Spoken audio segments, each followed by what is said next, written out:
Nous allons étudier le Daf Yud Zayin dans Masechet Sota et nous reprenons à la Mishnah tout en haut du Daf. Nouvelle Mishnah.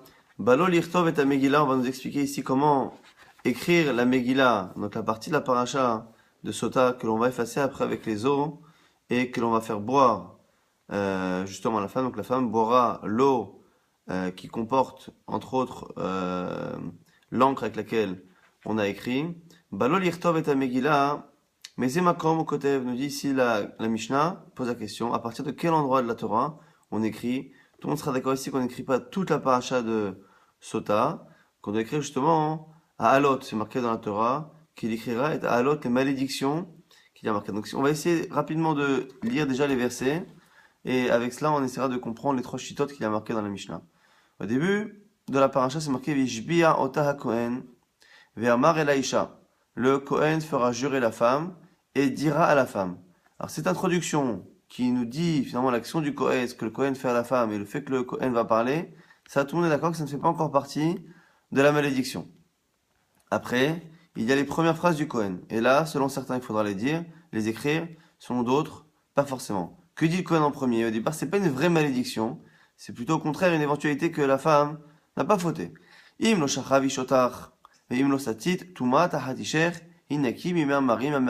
les premières phrases que dit le Kohen, si tu n'as pas eu de relation avec un autre homme, si tu n'as pas fauté par rapport à ton mari, eh bien tu seras lavé de tout soupçon grâce à ces eaux de Sota. Donc ici on est dans une première phrase qui est plutôt positive, donc qui au sens propre du terme n'est pas une malédiction. C'est pour ça que selon certains, elle ne rentrera pas dans les parties du texte que l'on doit écrire dans la Megillah de Sota.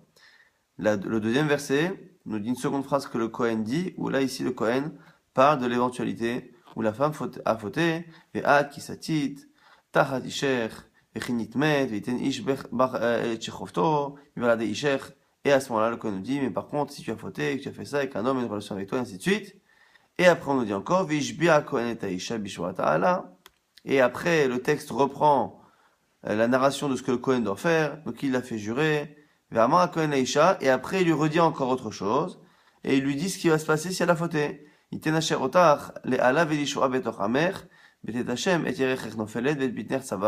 Hachem va faire de toi finalement une malédiction et un serment. Les gens jureront pour ne pas justement qu'il leur arrive ce qui t'arrive à toi, et tes hanches vont tomber, et ton cœur, ton ventre va gonfler et exploser.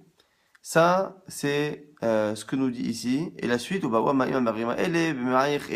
encore une fois, encore un autre verset qui détaille ce que le Kohen précise à la fin. Donc finalement, si on décompose toute la paracha, on a le tout début qui explique les premiers actes du Kohen, où tout le monde sera d'accord qu'on ne le mettra pas dans la paracha de la Sota. Après, on a la première phrase, qui est une phrase qui explique à la femme ce qui se passera si elle est innocente, donc a priori, qui n'est pas une malédiction. Après, on a une malédiction, puis une deuxième malédiction, et les deux sont séparés par une phrase qui décrit ce que le Kohen doit faire entre-temps. Donc là, ici, on va voir les trois avis. Premier avis, Tanakama, qui est en fait Rabbi Meir, Im lo shachav ish vechule. Donc, c'est selon Rabbi Meir, on commence à écrire les premiers mots que le Kohen dit, donc même si la première phrase, finalement, est positive. C'est Im lo shachav ish. C'est le cas où le Kohen lui annonce ce qui se passera si elle n'a pas fauté. Donc du coup, c'est plutôt positif. Et pourtant, on le met dans la paracha de la Sota. Ou il continue. Ve'at ki satit tachat isher. Il dit aussi le second verset qui décrit ce qui se passe si par contre elle a fauté. Ve'eino kotev ishbia et aisha. Par contre, on nous dit c'est la Mishnah. On va sauter entre les deux vraies malédictions. On va sauter le passage où la Torah décrit les actions du Kohen, qu'il l'a fait jurer, ainsi de suite. Ve'kotev, et réécrit la seconde malédiction. Iten Hashem otach le'ala ve'lishvora. Uva u amaim amarerim ha'ele. Jusqu'à la fin, et il n'écrit pas à la toute fin, amen amen, que la Torah nous décrit encore que la femme va dire amen deux fois. Donc ici, on a le premier avis qui pense qu'on commence à écrire le premier mot du Kohen, donc tout ce que le Kohen va dire, eh bien, est écrit selon Rabbi Meir, même si le début de ce que dit le Kohen n'est pas réellement, au sens propre du terme, une malédiction, et que normalement la mitzvah est d'écrire les malédictions. Là où Rabbi Meir, donc le Tanakama ici sera d'accord, c'est que toutes les parties, qu'elles soient avant après les malédictions, ou qu'elles soient en plein milieu, toutes les parties qui décrivent les actions du Kohen ou les actions de la femme ne sont pas écrites. Donc ici, finalement, on ne garde que le texte que le Kohen dit, mais le Chidouche, c'est qu'on prend même la partie du Kohen, du texte du Kohen, qui finalement n'est pas une malédiction. Ça, c'est le premier avis. Rabbi Yossi Omer, Rabbi Yossi vient et dit Lohaya mafsik. Selon lui, on ne s'interrompt pas. À partir du moment où on a dit la première phrase, eh bien, on ne s'interrompt pas au milieu. Et donc, selon Rabbi Yossi, même si en plein milieu des malédictions, on dit à un moment donné que Veishbi'a Kohen, que le Kohen l'a fait jurer, ainsi de suite, eh bien, il ne sautera pas cette partie-là. Rabbi Yehuda Omer, Rabbi Yehuda a un troisième avis. Kol asmo eno kotev elaiten Hashem otar le ala velishua. Selon Rabbi Yehuda, il n'écrira que la vraie malédiction, ni la première phrase qui décrit ce qui se passera si elle ne faute pas, ni même le début de la phrase qui commence à dire que si elle a fauté, par contre, elle devra boire, rien de tout ça. Il ne commencera à lire que la seconde partie de ce que dira le Kohen par rapport à la malédiction, qui décrit de manière précise ce qui arrivera physiquement à la femme si effectivement elle a fauté. Amen. Il est aussi d'accord qu'à la fin, on n'écrit pas le fait que la femme réponde Amen. Aussi, la Gemara maintenant va poser la question, quelle est la raison de cette discussion? Quelle est la raison de la discussion entre ces trois avis? Nous dit la Gemara, il discute à propos de ce verset. Le verset qui nous dit que l'on doit écrire la paracha de la sota hein, avant de l'effacer, de la faire boire. C'est marqué Vechata va'alot ha'ele a Kohen va sefer. Le Kohen écrira dans un sefer, dans un livre, Vechatav et ha'alot ha'ele. Ces malédictions. Et ici, ces malédictions, il y a et ha'alot ha'ele. Ici, il y a plusieurs choses qui sont en trop. Ha, le he de ha'alot. On aurait pu dire et ha'alot ha'ele. Ha'alot, le he démonstratif ici est en trop. Et pareil, dans le he de ha'ele. Et donc ici, on va faire des drachot. Rabbi Meir, savar, alot, alot mamash. Si on avait écrit que alot, je n'aurais écrit que les malédictions. Ha'alot, le fait qu'on ait dit ha'alot avec un he, ça vient rajouter autre chose. Les rabot klalot abaot mehamat brachot. Ça vient rajouter ce que l'on appelle les malédictions que l'on déduit des bénédictions. C'est-à-dire que puisque au tout début le Kohen dit que si la femme n'a pas fauté, eh bien, il ne lui arrivera rien avec ses eaux de sota. Eh bien, ici nous dit Rabbi Meir, même si techniquement ce n'est pas une malédiction, c'est une bénédiction d'où on apprend une malédiction. En disant, si tu n'as pas fauté, eh bien, ces eaux, il ne t'arrivera rien de mal avec ces eaux. De là, on apprend l'inverse déjà, avant même d'écrire la suite. Que si par contre elle a fauté, eh bien, il lui arrivera quelque chose. Donc, c'est ce qu'on appelle klalot, les malédictions, abaot, mehamad, brachot, que l'on déduit des brachot, c'est-à-dire du positif, on déduit le négatif. Et ça, il apprend du he de ha'alot. Et après, ele, c'est marqué ha'alot, ele, celle-ci, ça veut dire celle-ci et pas d'autre.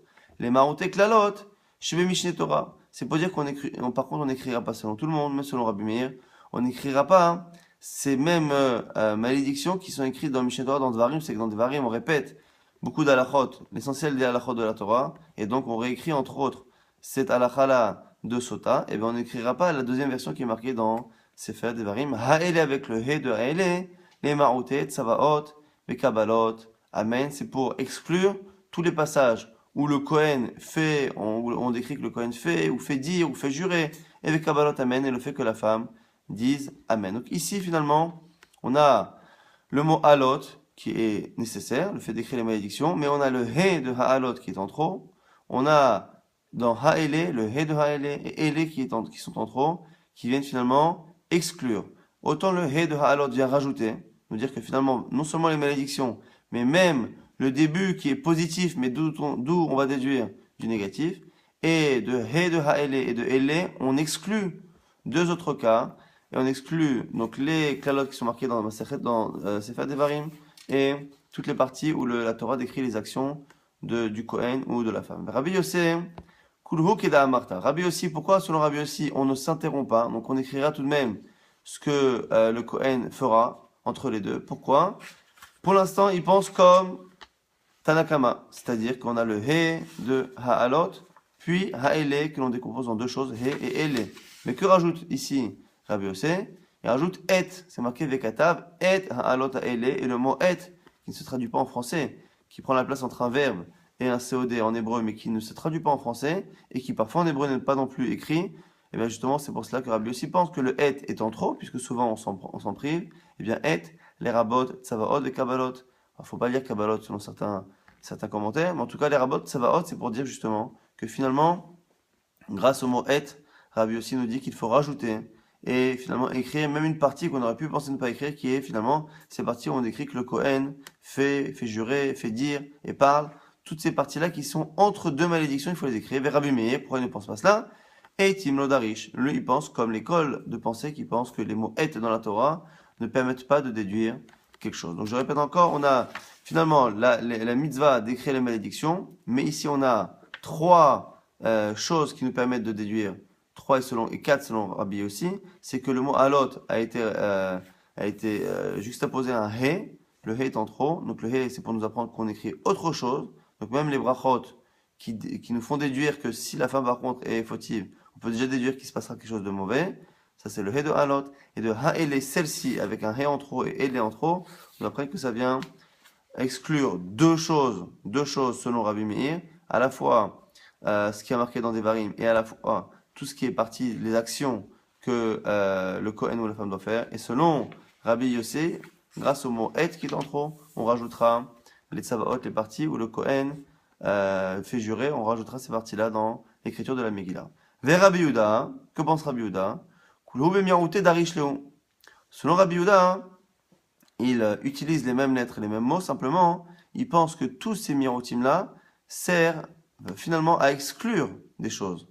Alot, c'est vrai que mashma, alot mamash, j'aurais pensé écrire que les malédictions. Ha'alot avec un he, les ma'outé, kelalot, abaot, mehamad, brachot, le he de ha'ele, là où, selon Rabbi Meir, le he venait rajouter, eh bien lui, il vient dire qu'au contraire, le he vient finalement exclure. Et les ma'outé, klalot, chez Mishneh Torah, grâce à celle-ci, ça vient exclure celle qu'il y a dans Devarim. Ha'ele avec le he de ha'ele vient encore exclure. Il y a les marotés de Savaot et Kabbalot, tout ce qui est lié aux actions que le Kohen ou que la femme fait. La Gemara, ici, a l'air de comprendre Rabbi, parce que ce Rabbi Yehuda, au moins, il déduit toutes les lettres entre eux, le he, le ele et le he de ha'ele. Finalement, il les explique toujours de la même manière, c'est-à-dire que chaque mot, chaque lettre qui est en trop, nous sert à exclure une partie de la paracha que l'on doit écrire. Simplement, selon Rabbi Yehuda, on a vu qu'il y avait deux manières un peu différentes de faire. Mais Rabbi Meir, Maishna Hayhe Nimra Bebe ou Maishna Hayhe Demaed Be. Comment se fait-il que selon Rabbi Meir, il y a un He qui vient rajouter et un He qui vient diminuer? On prend ce qu'avait dit Rabbi Meir, effectivement. On a dit que la Torah nous demande d'écrire les halot, les malédictions. Comme le mot malédiction est introduit par un He, eh bien, selon Rabbi Meir, ça vient rajouter quelque chose que l'on doit écrire. C'est quoi? C'est le premier verset qui parle de ce qui n'arrivera pas à la femme si elle est innocente, et d'où on peut déduire une malédiction si elle a fauté. Mais le he vient rajouter cette paracha. Et après, dans le deuxième mot, lorsque marqué ele, ha'ele, eh bien le he vient encore, ici à l'inverse, vient exclure un cas, ça vient exclure justement la description de ce que le Kohen doit faire et de ce que la femme doit faire. Et du coup, on a du mal à comprendre, nous dit ici la Gemara. Au moins, Rabbi Yehuda utilise toutes les lettres et tous les mots dans le même sens, c'est-à-dire à chaque fois pour exclure des passages que l'on ne doit pas écrire. Selon Rabbi Meir, une première fois le he rajoute, la seconde fois il exclut, et la Gemara essaie de comprendre quelle est la logique de Rabbi Meir. La Gemara répond Hey degabe de ribouyahi. Lorsque le he est dans un contexte où on vient rajouter, eh bien il rajoute. Hey degabe de miruta. Et lorsque le he est dans une partie du texte qui vient justement limiter, diminuer, lui-même il diminue. Finalement, le he qui est rajouté lorsqu'un he est en trop, il ne vient qu'appuyer, qu'elle est dans le même sens que le mot qu'il a introduit, puisque le he est très souvent le descriptif avant justement le mot. Eh bien, ce préfixe-là, descriptif, va dans le même sens que le mot.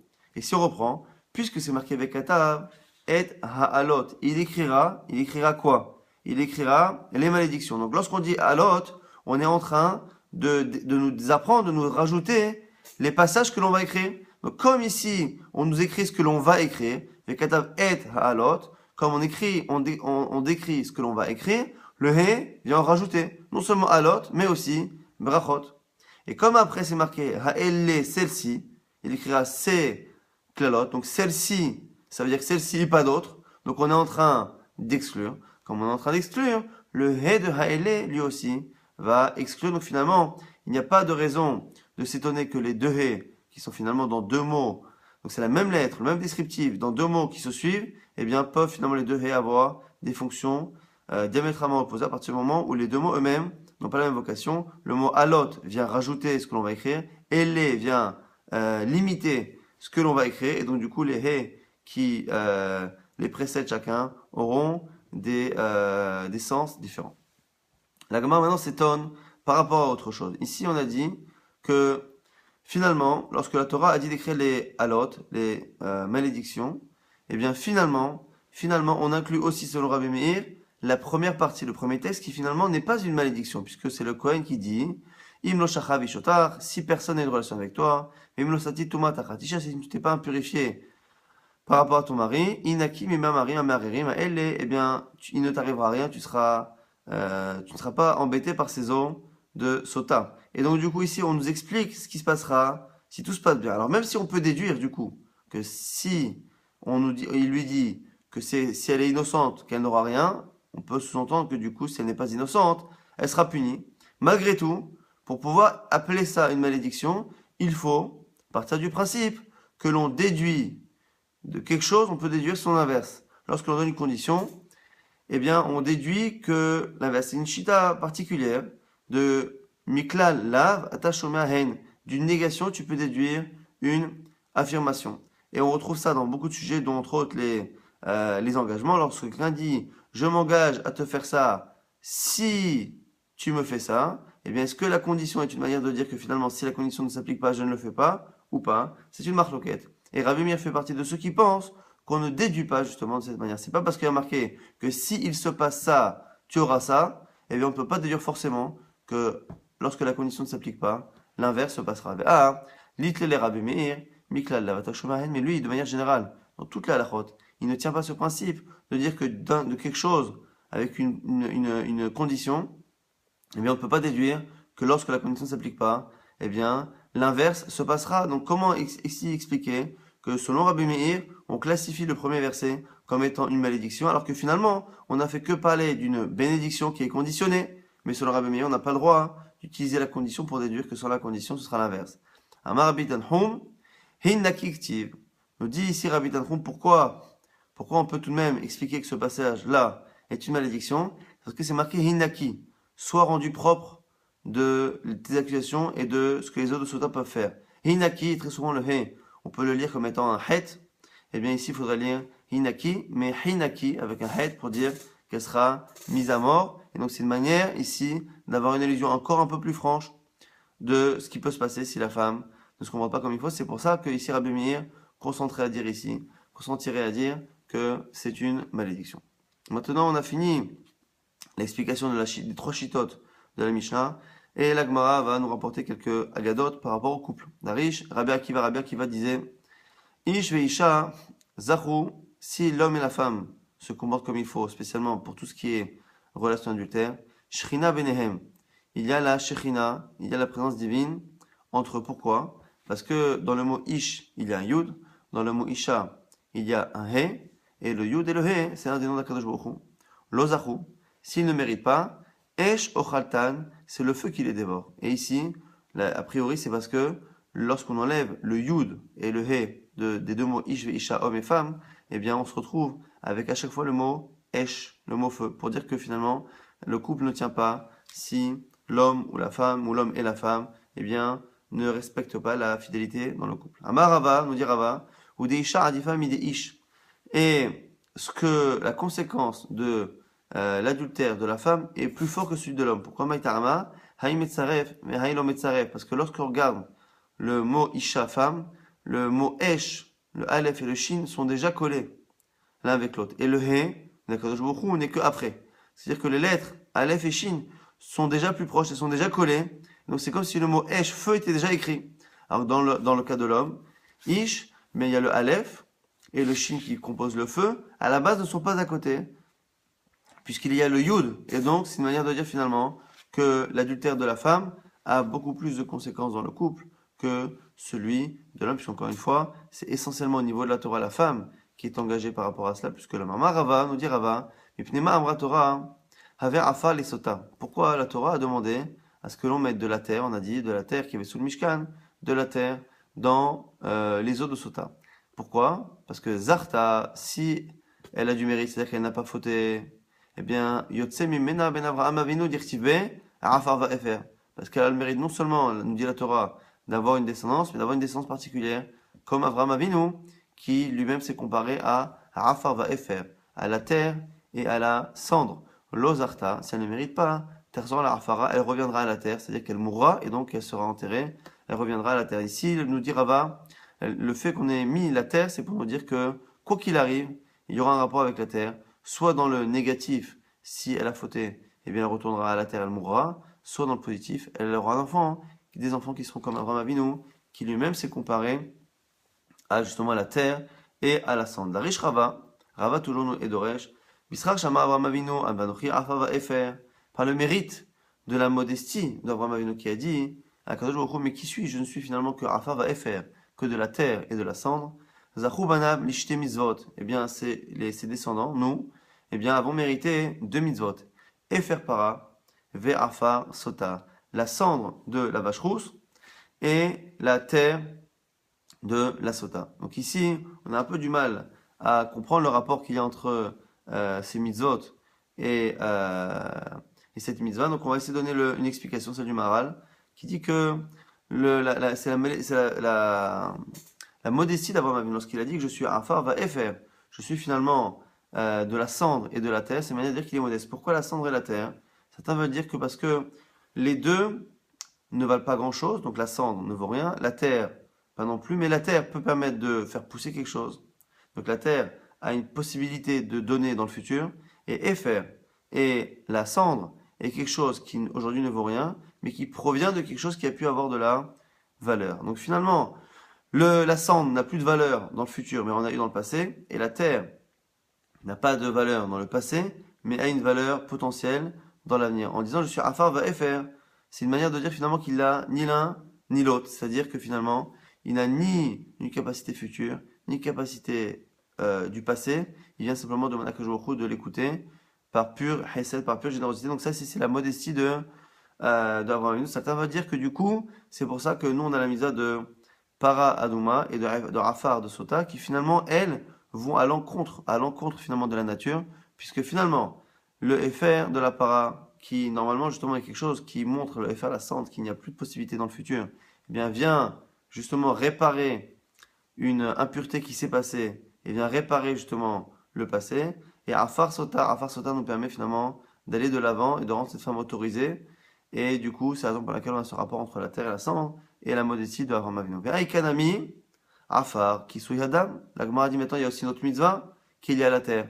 C'est le fait de recouvrir le sang, lorsqu'on fait la shrita, de haya, de rov, d'un animal comme les volailles ou comme les animaux sauvages. Donc comment se fait-il que l'on n'ait pas cité cette terre-là comme étant un mérite venant d'Avraham Avinu? La Gemara répond, Atam, Ersher Mitzvahika, Anaa Lika. Il dit là-bas, la terre que l'on utilise pour recouvrir le sang, c'est Ersher Mitzvah, c'est pas l'essentiel de la mitzvah, et on n'en profite pas réellement, c'est juste une manière de rendre la mitzvah complète et cachée. Mais réellement, il n'y a pas de profit alors que les cendres de la para, alors que la terre de la sota, c'est ce qui permet finalement de rendre quelqu'un d'impur, de le rendre pur, d'une femme sur laquelle on avait des doutes, et bien de la rendre autorisée à son mari.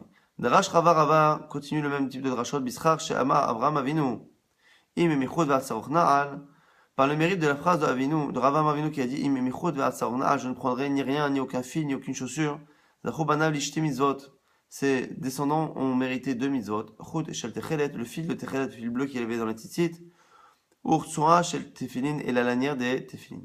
Alors ici, ça leur fait référence au moment où Avraham Avinu a fait la guerre pour libérer Lot. Lorsqu'il a fait la guerre pour libérer Lot, il a libéré non seulement Lot, mais Sodome, Gomorrhe et toutes les villes qui avaient été finalement emprisonnées par les rois. Et lorsque Avraham Avinu a récupéré tout cela, le roi de Sodome est venu et lui a dit Ten li nefesh, s'il te plaît, donne-moi les âmes, les personnes, Verechush, Kahlach, et tout le butin qui m'avait été pris par les rois et que toi tu as récupéré en gagnant la guerre, eh bien, prends-le pour toi. À ce moment-là, Abraham Avinu, nous dit la Barachi, pour éviter tout vol ou tout soupçon de vol, eh bien, il a dit, je jure, Arimoti a dit à Hachem, je jure, je lève la main vers Hachem, im mihut ve'asa que je ne prendrai ni une chaussure, ni un fil, ni une lanière, ni un lacet, rien du tout, je ne prendrai rien.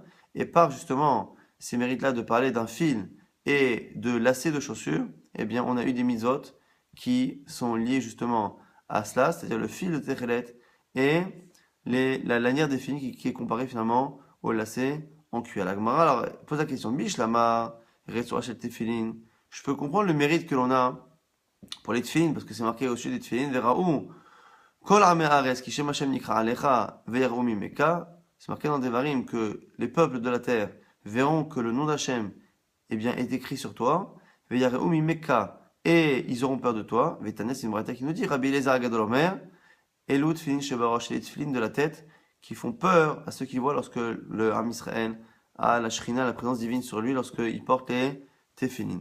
Donc du coup, on peut comprendre que l'on dise finalement qu'on a eu le mérite d'avoir la lanière des tefilin par la mitzvah de Avram. Et la chouch al techelet, maï, mais le fil de techelet, en quoi le fil bleu du techelet est quelque chose dont on profite pour qu'on puisse dire justement à Avram Avinu merci d'avoir fait cette mitzvah. Détania, c'est une braïta. Aya Rabbi Meir Omer, Rabbi Meir dit man ishtana techelet mikol minet tzivronim. Pourquoi a-t-on choisi cette couleur, la techelet azur, que l'on prend avec le hilazon, donc cet animal que l'on trouvait dans la mer, pour colorer justement en bleu le fil de tzitzit. Pourquoi cette couleur plus que les autres? Car cette couleur-là, azur, ressemble à la couleur de la mer. Veyam, domel rakia, et la couleur de la mer ressemble à la couleur du ciel. Rakia, domel kisakavod, et la couleur du ciel ressemble, entre guillemets, encore une fois, au trône d'Akadosh Baruch Hu, chez Neymar, comme il est marqué. Veyam, où était l'Oï Israël? Ils ont vu le Dieu d'Israël, les Bnei Israël, ils ont vu Akadosh Baruch Hu, Vetachat Raglav, et en dessous, entre guillemets, de ses pieds, Kemasé Livnat As-Sapir, Uch Etzem Ash-Shamaim, la Torah. Donc on voit ici que on compare que Livnat As-Sapir, donc le saphir, on compare avec Shamaim, le ciel. Et c'est marqué aussi, dans un verset, Urtiv, Kema et Even Sapir, Demut Kissé, que le Dmut, Kissé, donc le trône d'Akadosh Baruch Hu, il ressemble à saphir. Donc on voit ici que le kissé, dans le deuxième verset, est comparé au niveau de la couleur à saphir, et que saphir lui-même, il est comparé au ciel, puisque c'est marqué qu'il est marqué Livnat As-Sapir, et donc du coup, on voit que le ciel a la même couleur que le trône d'Akadosh Baruch Hu, et comme la mer a la même couleur que le ciel, et que le Techelet ressemble à la couleur de la mer, mais finalement on a le fil de Techelet qui ressemble au Kisa Kavod et qui nous rappelle finalement à Kadosh Baruch Hu. Nouvelle Mishnah au sujet de l'écriture de la Megillah de Sota. Eno kotev lo ala luach velo ala neyar. Il n'écrira la paracha de Sota ni sur une planche en bois, ni à la niyar. Alors niyar, il y en a qui veulent dire que c'est soit du papier qui est fait de manière végétale, soit c'est du papier qui est fait avec des tissus. En tout cas, ce n'est pas un claf en peau, comme on fait pour un Sefer Torah. Vélo à la diphtéra. Alors, diphtéra, c'est une peau. Donc, c'est comme on fait pour un parchemin, comme pour écrire un Sefer Torah. Simplement, c'est un parchemin, nous dit Rashi, qui n'a pas subi toutes les étapes pour justement être prêt. Donc, il n'est pas terminé. On n'a pas fait toutes les étapes. Donc, du coup, c'est diphtéra. On n'écrit pas non plus dessus. Et là, à la Megillah, il faut écrire sur ce qu'on appelle Megillah. Donc, un claf normal sur lequel on écrit comme pour la Megillah ou comme pour un Sefer Torah Shinema, car c'est marqué Bas Sefer. Marqué Bas Sefer, de là on apprend qu'il faut que ce soit écrit dans quelque chose que la Torah appelle Sefer, donc c'est un parchemin. Veino kotev lo bekomus, velo bekan kantom. Ici, nous dit la Mishnah, il n'écrira pas ni avec komus, ni avec kankanton. Alors komus, c'est une sorte de sève qui sort d'un arbre, et cette sève-là, on la mélange avec de l'eau, et ça fait une sorte d'encre. Et Kankantum, ici on a plusieurs commentaires, mais quoi qu'il arrive, ce Kankantum, c'est quelque chose qui provient, qui provient de tout ce qui est métallique, mais en tout cas, ce sont deux encres qui ne s'effacent pas. Pourquoi Velo Bechol Davar chez Rochem, et pas toutes les choses qui peuvent en plus laisser une trace, c'est-à-dire qui s'efface en partie mais qui laisse une trace. Et là, Bedio, simplement, avec une vraie encre. Pourquoi? Chez Neymar, Umaha, El Mehammarim, car après, il faudra les effacer avec les eaux amères. Et Ktav Shechol Limachot, il faut que ce soit quelque chose qui puisse être effacé. Donc finalement, ici, nous dit la Mishnah de manière très simple, qu'il faut écrire la Megillah de Sota, qui va être effacée plus tard. Il faut l'écrire sur un parchemin et avec Dio, exactement comme pour une Megillah, exactement comme pour un Sefer Torah. Amar Rava, Rava va nous donner quelques halachot de plus. Megillah de Sota, Shektava Balayla Pesula. Si on a écrit la paracha de la Megillah, la nuit, eh bien, c'est Pasoul. Pourquoi? Atia Torah, Torah, c'est marqué deux fois Torah, deux endroits différents, c'est une Xera Shava. Ktiva Chaver Sala Kohen et Kol Torah Zot, c'est marqué au sujet de la Sota que le Kohen lui fera toute cette Torah, tout cet enseignement, tout ce qu'on vient de dire, il le lui fera. Donc le mot Torah est marqué dans Sota. Pour Ktiva Tav, c'est marqué par ailleurs au sujet de ce que disent Chachamim, al Pia Torah, Asha Yerucha, Vehala Mishpat. Tu feras en fonction de l'enseignement de la Torah, Asha Yerucha, qu'ils t'enseigneront les Chachamim, Vehala Mishpat, et sur le jugement. Et le jugement, là-bas, on sait qu'un jugement, on ne peut pas faire un jugement la nuit. Comme c'est marqué là-bas jugement, et que c'est marqué à côté Torah, nous on voit que chez nous, dans Sota où c'est marqué Torah, eh bien aussi la Megillah ne devra être écrite que la nuit. Ma Mishpat Bayom, Af Megillah Sota Bayom, de la même manière que là-bas le Mishpat, le jugement doit être fait 2 jours, et donc la Torah qui t'enseigneront sera 2 jours. Eh bien ici, la Torah de la Megillah sera écrite 2 jours. Je dis ici, encore une fois, les halachot Rava. Ktava le mafrea, Pesula, s'il a écrit la paracha, mais il ne l'a pas écrit dans l'ordre où c'est écrit. Eh bien ça ne marche pas. Pourquoi? Dirtiv, c'est marqué, Vekatav et ta'alot ha'elle, il écrira ces malédictions, et ici, du descriptif à elle, ces malédictions, eh bien, nous apprend la Gemara, qui dertiva, que l'on écrit de la même manière que c'est écrit dans la Torah. Alors ce qui est intéressant, c'est qu'on a vu au début du DAF que le mot ha'ele, selon tout le monde, sert à déjà apprendre quelque chose, mais ici, il se peut qu'on ne soit pas en train de faire une dracha, c'est-à-dire qu'on n'est pas en train de sortir du sens premier, mais de lire au sens normal, ha'ele et ces drachot, ça doit être écrit de la manière normale, donc on peut déduire le sens premier, comme ce qui est le cas ici, et au passage, dire que comme le mot he est en trop, on déduit en plus des drachot, ici c'est le pshat, non pas la dracha. Ktava kodem shtekabel alea shvua, s'il a écrit, eh bien, la paracha de Sota, avant qu'elle jure et qu'elle accepte tout ce qui va se passer, Pesula, c'est Pasoul, chez Neymar, c'est marqué, Vejbia, il a fera jurer, Vachakar, c'est marqué, Vekatav. Et donc, du coup, ici, encore une fois, c'est du pshat, c'est pas des drachot, c'est un pshat de dire que finalement, la Torah a cité une chronologie, il n'y a pas de raison, de, il n'y a pas de raison finalement de ne pas respecter la chronologie. Alors, si Ktava Igeret, si on l'a écrite sans respecter le principe des lignes que l'on a dans une Megillah ou dans un Sefer Torah, on dit encore une fois Pesula. Pourquoi? Bas Sefer Amar Hamana, et donc ça doit être écrit dans un Sefer. Et encore une fois, dans un Sefer, ça demande justement, ce surtout le fait de laisser et de mettre à la ligne exactement comme dans un Sefer Torah ou dans une Megillah. On a encore quelques temps pour résumer rapidement ce qu'on a vu dans le DAF. On a vu une marloquette entre 3 Tanaïm et sur les parties que l'on devait lire dans les malédictions. Dans la Torah, on nous dit d'abord que le Kohen l'a fait jurer, ça en écrit pas selon tout le monde. Après, il y a une première malédiction qui n'en est pas une réellement, mais qui est simplement le fait que le Kohen lui explique qu'il n'arrivera à rien si elle est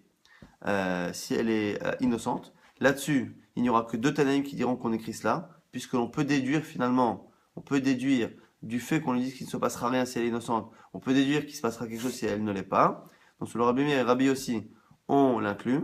Simplement, selon Rabbi Meir, à un moment donné, lorsqu'entre cela, entre la première malédiction et la seconde, lorsque l'on aura un passage où on décrit ce que le Kohen fait, selon Rabbi Meir, on le saute, selon Rabbi aussi, on l'inclut, et selon Rabbi Yuda, quoi qu'il arrive, on ne signe ni l'un ni l'autre, on commence directement à la dernière malédiction qui est Iten Hashem Otar Le'alav Elishura, et on avait vu que c'était lié à des compréhensions de Et Ha'alot, Ha'ele, le He de Ha'alot est en trop, et Ha'ele, le He et le mot Ele sont en trop. Est-ce que ça vient finalement rajouter, enlever? C'était justement la marloquette entre les Tanaïm. On avait vu que le nom d'Hachem existait lorsque un homme et une femme sont ensemble unis. Le Yud et le He s'unissent de Ish et Isha. Par contre, lorsqu'ils se désunissent, eh bien, on a finalement le feu qui les dévore, puisque finalement le mot Ish et Isha, lorsqu'on enlève le Yud et le He, ben, ça devient du feu.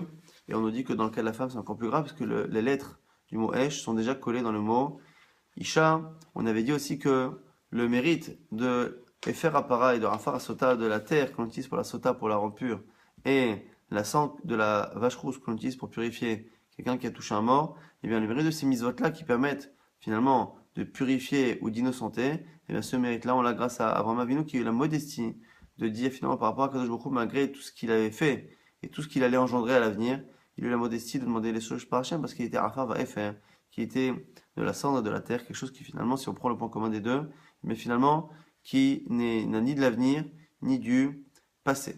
On a dit aussi que là, il a fait une autre mitzvah, Abraham Avinu, qui nous a donné le mérite de deux mitzvot, c'est le fait d'avoir refusé le butin du roi de Sdom. Il a refusé, il n'a pas voulu prendre ni un fil, ni une lanière, et de là, on a eu deux mitzvot qui sont liés à ça, le fil des tzitzit, le fil de Techelet des tzitzit, et la lanière des tefillin. On voit que la lanière des tefillin rappelle le fait que les tefillin et la shrina qu'il y a sur un juif lorsqu'il les porte fait peur aux nations, et le fil de Techelet, c'est parce que la couleur du Techelet, de manière indirecte, finit par rappeler la couleur, entre guillemets, du trône d'Hachem, si on peut parler encore une fois de couleur pour ce genre de choses. Et on avait vu, une dernière chose, que finalement la Megillah de Sota devait être écrite exactement comme un Sefer Torah, c'est-à-dire à la fois sur un parchemin bien travaillé comme il faut et pas sur autre chose, à la fois avec de l'encre d'iode de Sefer Torah, à la fois c'est écrit le jour, et pas le news que si c'est comparé à un jugement, et on a vu qu'il faut que ce soit écrit dans l'ordre, il faut que ce soit écrit après que la femme ait accepté le serment, et il faut aussi qu'on respecte les écarts exactement comme dans un Sefer Torah.